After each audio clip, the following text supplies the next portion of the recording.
America, I think we might have just found the epicenter of lawlessness, stupid liberal policies, and incompetent leaders. Welcome to San Francisco. Shocking video shows a mob of teenagers at the mall going wild, viciously attacking and stomping each other for the third time this month. Two CNN correspondents covering rampant street crime got a taste of some San Francisco hospitality after their rental car was broken into, even though they had security watching it. But hey, it's no big deal if your stuff gets stolen. This ex-San Francisco police commissioner is calling car robbery a basic city life experience. And while the city drowns in crime, officials' biggest focus right now is reparations, a plan that a former BLM leader thinks is offensive and is predicted to cost $600 billion. All right, Judge. That's an ex-police commissioner that's basically confessing that it's just something that happens here. This is what I love. He says, car robberies are basic city life experience. If you're so weak that the robbery will break you, maybe you shouldn't live in the city. Oh, God. Really? Okay, but here's the best part of it. In 2020, Mayor London Breed reduced the funding for the police, something like $120 million. So here we are with these teens roaming around, assaulting each other, going into malls, assaulting bystanders. The other teams are videotaping it, not getting involved. And why don't you get involved? They say, because we don't want to be a victim. Okay, but the best part of it is they had to hire cops that are not at the level that is standard. Some of them don't have proof of citizenship, for one thing. 50 of them, I think that was the number, that didn't pass a psychological profiles. One cop shot a husband and a wife. Oh, boy. One of these picks when they lowered the standards. So they asked for it. They got this guy in office, but actually the new DA is someone who is I think is going to be very good. But this is what you get when you defund the police, chaos and anarchy, and no one wants to live there. And the values of homes go down, businesses leave, schools become a mess, and the quality of life for everyone is reduced. So, yeah, we like the suburbs. How do you handle teens throwing down in a mall like that?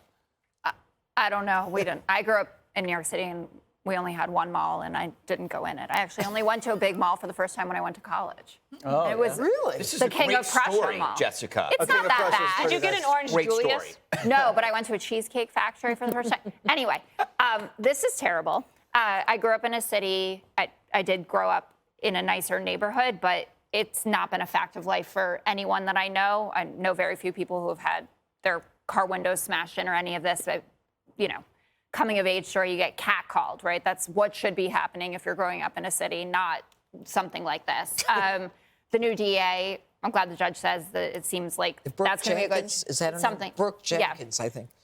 But the recall election for the DA was the Asian community, first of all, speaking out the most on this. But people of San Francisco, from the rich to the poor, are fed up. You can see op-eds everywhere about this. So they're saying you're destroying one of the great American cities, which it definitely is.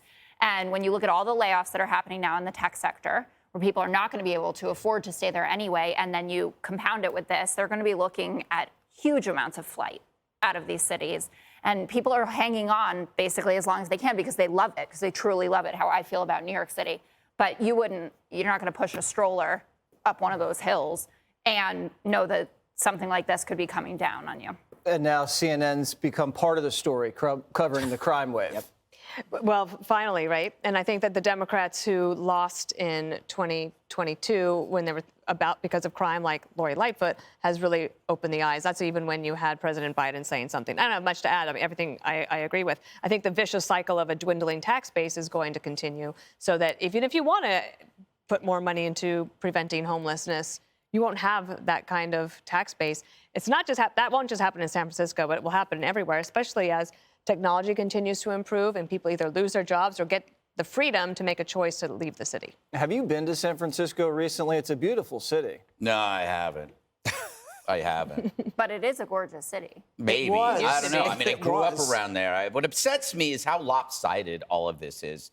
You know, where are the crazy right-wing towns? Have you ever thought of that? MSNBC and CNN, by the way, CNN, they only cover the crime wave because they were part of it. I mean, they were victims. That's what it took. But I mean, like, you don't see the others, like, where are the places run by the Aryan nations, plagued by white supremacists?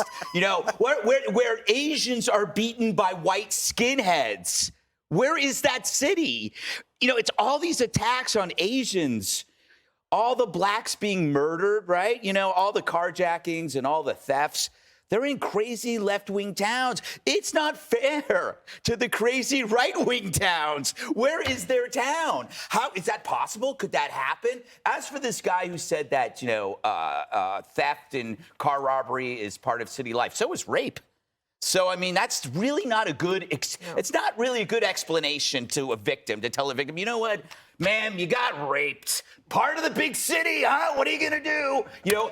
It's sad that criminals target hardworking women and Asians and elderly and not him. Because after all, he doesn't seem to mind it, right? Maybe go after him instead of the women. Right. All right. Hi, everyone. I'm Brian Kilmeade. I want you to do me a favor. I want you to click to subscribe to the Fox News YouTube page. This is the only way that I know for sure that you're not going to miss any great commentary, any great news bites, any great interviews coming your way on Fox. You can get it all here on YouTube. So subscribe right now.